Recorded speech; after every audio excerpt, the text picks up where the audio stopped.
আমরা অনেকদিন ধরে আসি নাই, আজকে হঠাৎ করে অনেকদিন পর আজকে আবার আমরা রামসাগরে আসলাম ট্যুর দিতে। দিনাজপুরের ঐতিহ্যবাহী পর্যটক প্লেস এই সেই রামসাগর।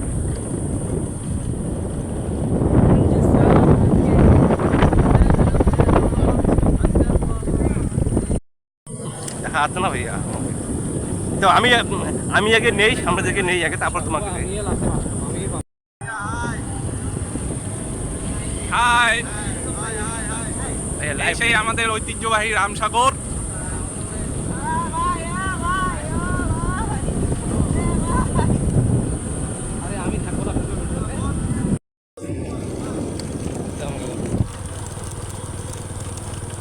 এই আমরা আছি, আমরা থাকবো। তোরা ছিলি, তোরা আছিস, জানি না ভাইয়া।